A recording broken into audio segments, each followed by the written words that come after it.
Good morning. How are you all doing? I say this every day, that this day has been a blessing, or like the previous day has been a blessing, but it's true, and God provides for each day. And so it is now week 9, day 5. This is the our last Cole Porter Friday, pretty much. Next Friday we will already be in iShare celebrating what we've done over the summer and just sharing testimonies about God. And so I'm really excited for that, but it is a little bit bittersweet. It's Hayel's last day today. She'll be heading home early to go to Oshkosh. Um, and so yeah, I really hope that we're on a team together. But yesterday we did get to be on the same team, which was wonderful. We were in Ellis van, and so many things happened just throughout the day. I was dropped off in businesses in the morning, and as you guys know, I'm not a big fan of businesses, but it is, even people who are in businesses still need to be reached for God. So, faithfully faithfully go forward. And so I was doing these businesses, and then I noticed that there was this little courtyard. Usually, when we go to a complex, like, it's like on the corner street, and all the businesses are lined up kind of in a square.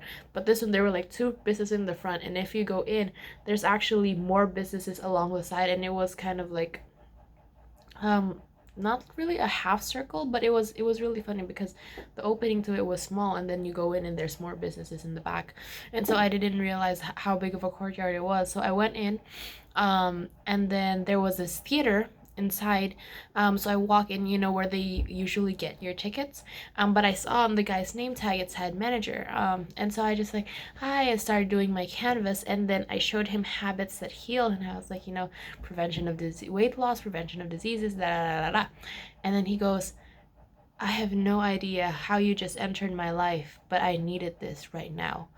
Um, and it was amazing to see how interested he was in the book, and saying, he had just started fostering these two kids, and he said, like, he says, like, now I need to take care of my body, I need to lose weight, I need to live healthfully, I need to prevent, the diseases. And he's like, I really need to take care of myself. And I was like, yeah, yeah.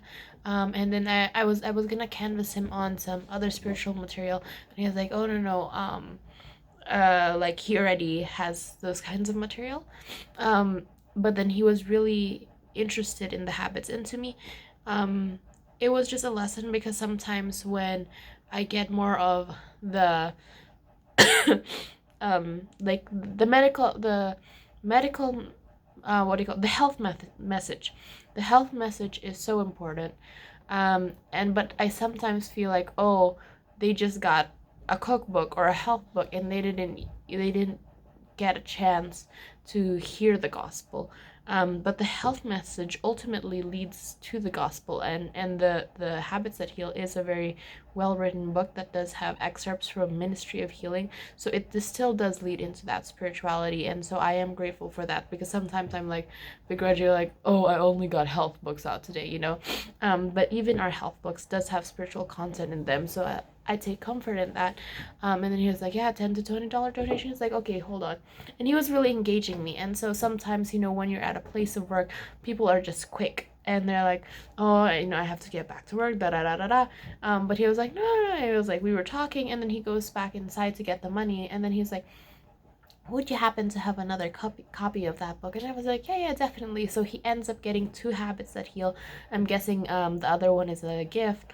And he was really interested. And before I went out, I was like, hey, could I offer prayer for you? And he's like, yes, please. And then so we stepped out of the theater. We prayed together. I prayed for his family, and also just everything with social services and the two boys that he has. Are teenage boys, but that, everything will be resolved, and that they will be placed in the most ideal situation for their growth, and education. And so we prayed together. He was very grateful. And then I canvassed Cold Stone. I was gonna canvas for ice cream, but the guy gave a donation, so I wasn't like, I didn't want to be like, oh, thanks for your donation, by the way, can I have another ice cream too, or can I have ice cream too? So I didn't canvas for ice cream, but it was still good. He got a drop down. And then so the courtyard people were just sitting around. And then so I started talking to people, and they were giving me time, and so I got a few drop downs out, and then the security guy comes up, and then so I thought, and then he goes, "Good morning." And so like when somebody official approaches you, and it's like usually to kick you out, and it's like, "Hi, good morning, how are you doing?" And then he was like, "Oh yeah, yeah, good, good," and he stopped. So I guess he was just saying good morning. He wasn't there to kick me out or anything. And then so I was like, "Oh, by the way, my name is Gabrielle. We're just Christian students doing something positive in the area. We're offering books as well as free services for the communities to see how we can best serve the communities." And I was like, "Oh, okay." And I was like, "Here, I'll let you take a look." And then I started canvassing. It was a good conversation. He didn't actually end up getting anything, but it was really interesting to talk to somebody official from that area who wasn't trying to kick me out. And then so I went out. I got kept going. I eventually, let me see, was it okay? So this was on the next drop already. So I met up with Priscilla, and then she picked me up, and Ella picked us up, and then we brought this to our next drop, and then I end up going to this what do you call this, a gas station, and so started canvassing the people at the gas station. And then I canvassed this guy who I saw a bunch of kids, or like two kids in the back. Showed him story time. He's like, "Yeah, yeah, I'm not really interested." And then he was like, "But I'll give you a donation." And I was like, "Oh, okay, cool, thanks, and donations would be appreciated." And then he takes out his phone and he starts scanning his scratcher tickets. And then in my mind I'm like, this guy isn't looking for cash. And then so I was like, "Oh, here, I'll leave this with you as a free gift." I give him a glow. And then I was like, "Will you be donating?" And then he's like, "Oh yeah, yeah, yeah, hold on." And then so he scans the scratcher ticket. He's like, "Here, $10," and then he gives me the scratcher ticket. And I was like, "What?"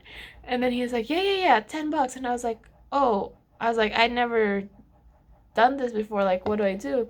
And he's like, "Oh yeah, yeah, just go inside the gas station and give it to them. They'll give you your $10." I was like, "Okay." So I went inside, I gave them to the ticket, and then they're like, "Here, yeah, $10." And then so I got the ticket, the $10 donation, which I was able to use later that night. I'll tell you about that in a bit, but I got to canvass the store clerk as well. And just share a glow with him. And then I went across the street, and then I met this man, an elderly man, and then he started having a good conversation about his interests. He likes watching history and Discovery Channel.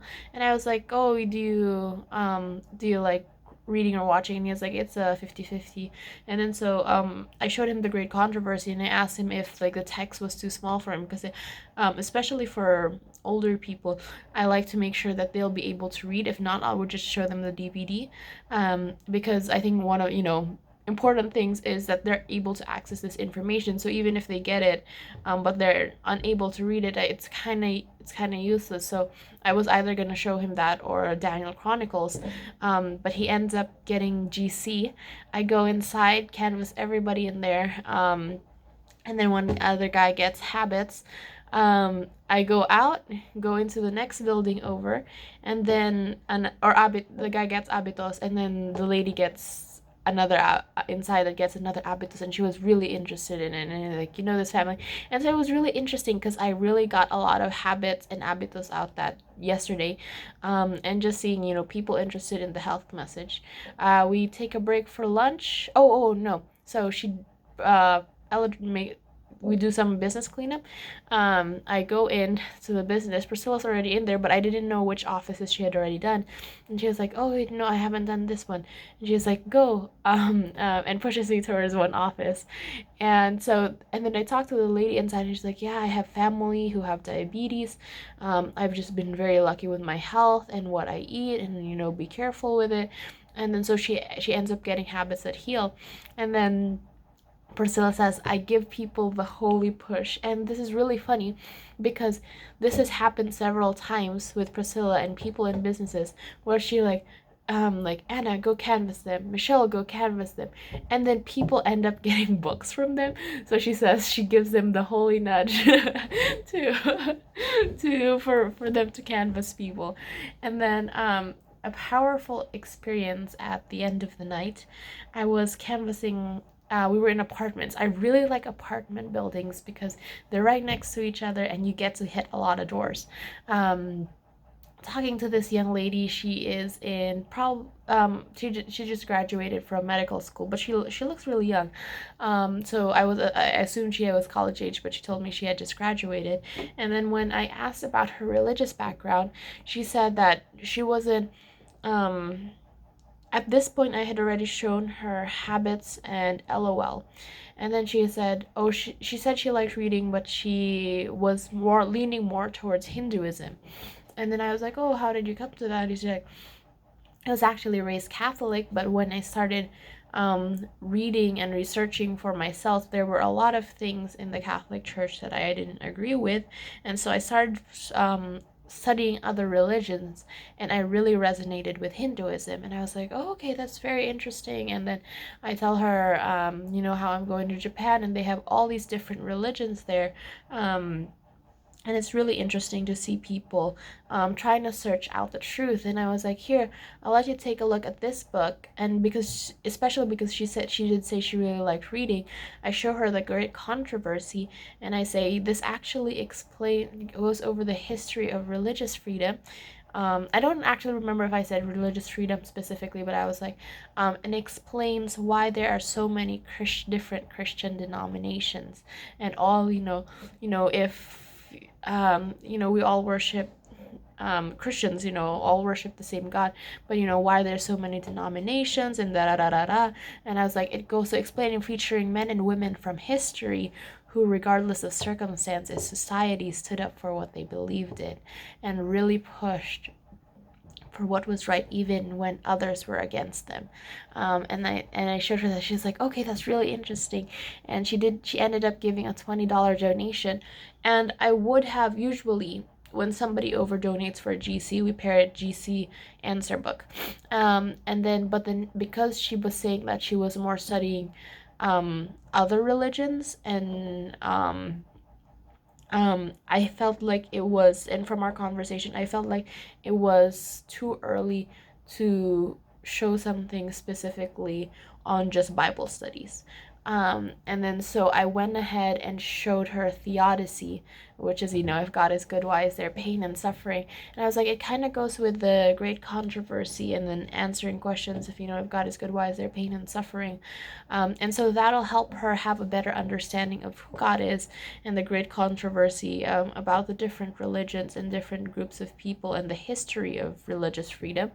And then I made sure she would be able to play the DVD. And so yeah, that was how we ended the night. And then Hayel had a really powerful experience at a door. She hasn't had a chance to tell me the details, but she was like, my mind was blown, like super spiritual conversation. And she was at that door a long time because I was kind of hopscotching with her through the apartment building, and I had like done a whole square, and she was still at the same house.